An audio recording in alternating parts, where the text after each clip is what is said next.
Okay, magandang hapon po sa ating lahat at gawa tayo ng reaksyon dito sa si Bongbong Marcos ay opisyal ng tinanong siya patungkol doon sa sinabi ni Senator Amy Marcos na ang sabi ni Senator Amy Marcos, ito raw kapatid niya na si BBM ay may plano sila na mag-extend ng kanilang termino.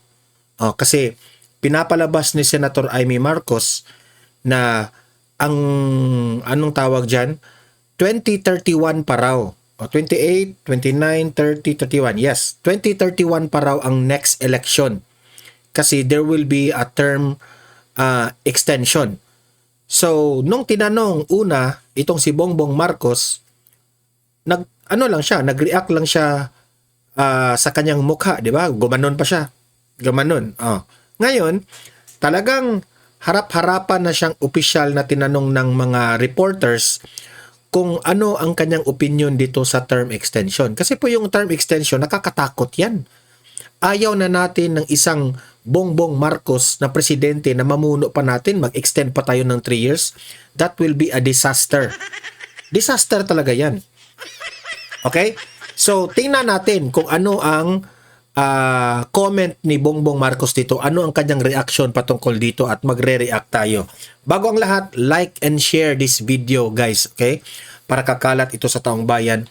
Sa mga hindi pa nakasubscribe, subscribe na po kayo para updated kayo lagi sa ating mga balita. Libre lang ang mag-subscribe kaya subscribe na po kayo. Bago natin itatalakay ay gusto kong mag-greet muna sa ating mga audience. Trafal Garlao. Ayan. Hello, sir. God bless you watching from Lanao del Norte. Ayan. Trafal Garlao, hello. Thank you po sa inyo at sa mga kababayan natin dyan sa Lanao del Norte. Annabel Ventura. Gandang hapon, Sir Donmar. Sana hindi matibag ang Brave 13 Senators. Kaya nga proud tayo dyan sa 13 senators na hindi po nakokontrol ng mga maleta at mga bangag. Okay? Ma'am Annabel, thank you. Virginia Sibusa. Ayan. Magandang hapon po. Ayan. Magandang hapon rin sa iyo, Ma'am Virginia Sibusa. Mystic Remix. Ayan. Watching Sir Tamsak Dan. Ayan. Maraming salamat, Ma'am Mystic. Ayan. Cynthia Andawe, Sara Duterte for President 2028. Ayan, salamat po, Ma'am Cynthia.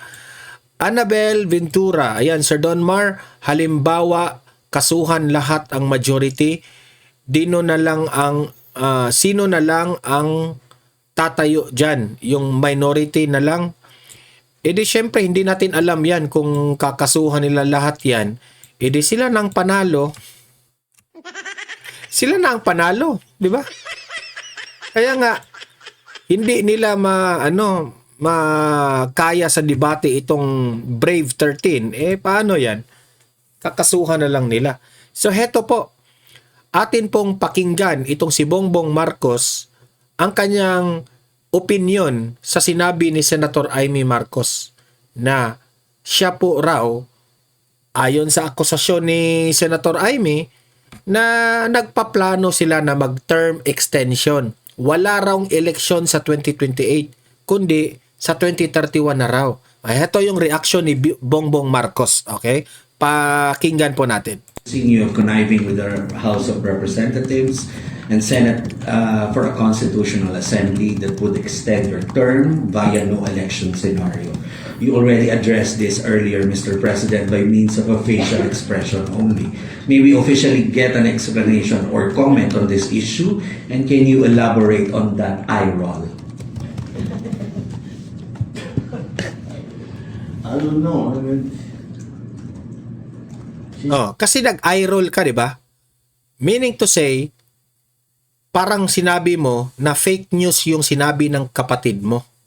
Ngayon, sabihin mo sa aming taong bayan, mag-promise ka sa amin na you are not for term extension at meron pong eleksyon sa 2028.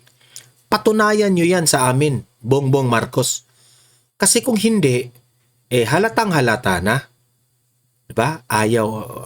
Alam mo yun naman, very obvious yung administrasyon mo na ayaw mo na maging presidente si Vice President Sara Duterte.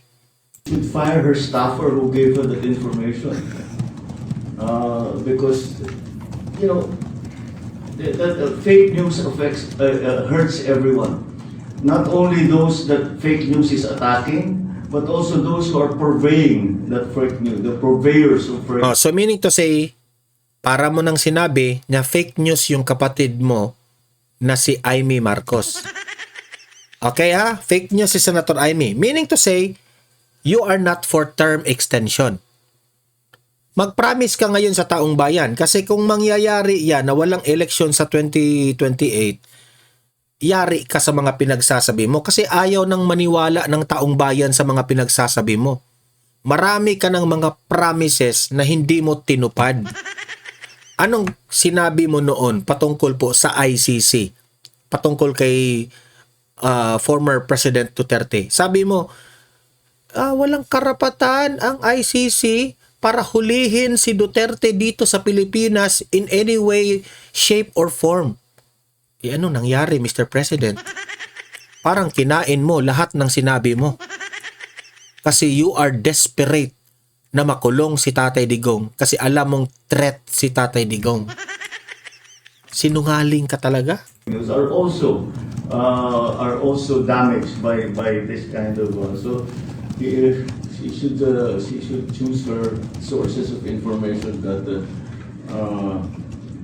because the truth of the matter is Kasi ano yan madali yang sabihin na fake news yung sinabi ni Amy Marcos.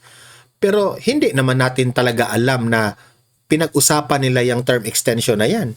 Kayo mga audience ko dito sa Donmar TV, sang-ayon ba kayo na meron term extension?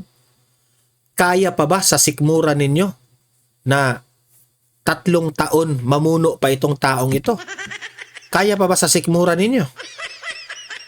Sige, mag-comment kayo. Kasi demokrasya naman tayo, di ba? never at any point even spoken about this anywhere. I hope you are not lying, Mr. President. Everyone at any time. So I don't know. It is, well, that's, kayo, nasa media kayo. Alam naman ninyo ang nagiging epekto ng fake news. Yeah, that's a perfect example. Fake news is a corrosive influence on all in all Sabihin mo yan sa sarili mo. Kasi ang sabi mo, wala kang utos sa NBI na pasukin ang Senado para hulihin si Senator Bato.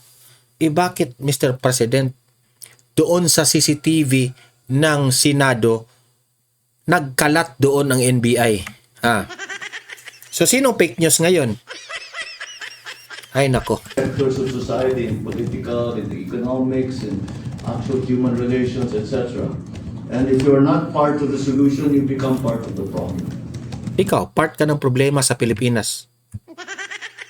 Ikaw talagang pinaka problema namin sa bansang ito. Hanggang ngayon, wala kang naipatayo na mga big ticket projects. Puro ka lang ayuda, puro ka lang pamimigay ng bigas. Hanggang ang mga tao ay dependent na sa administrasyon. Instead, natuturuan mo na maghanap buhay ang mga Pilipino, ay tinuruan mong manghingi ng hingi. Hingi ng hingi ng hingi ng hingi. And that is a perfect example of that. Salamat po, Mr. President. The next question from Ivy, Billionario. So, sinabi niya dito na yung sinabi ni Senator Amy Marcos, that was first sinabi ni Senator Amy sa kanyang vlog. At the following day, ay in-interview siya ni Karen Davila at kinonfirm yun ni Senator Amy Marcos na may narinig nga siya na itong kaalyado ni BBM at sila yan ay magkaroon ng term extension. Not only by the President, but also sa mga congressman at sa mga senators. Di ba? Ganyan ba talaga ang... di na ba kayo nahiya sa taong bayan? Hindi na po satisfied ang taong bayan sa liderato mo? Nag-negative 15 na yung trust rating mo, ha? Ano lang yan, ha? Never nakuha yan ni Pinoy at ni Duterte ng negative 15. Pero siya, negative 15. Oh. Anong ibig sabihin? Ang taong bayan ayaw na sa'yo. Tapos, ang kapal ng mukha ninyo mag-term extension. Diba? Iwan ko na lang. Kayo mga audience ko dito sa Donmar TV, mag-comment kayo, mag-react kayo. Anong masasabi nyo tungkol dito? Paki-like, paki-share na lang sa mga nanonood. At sa mga hindi pa nakasubscribe, subscribe na po kayo para lagi kayong updated sa ating mga trending na mga balita. Okay? See you in my next video. Have a great day. Have a great night.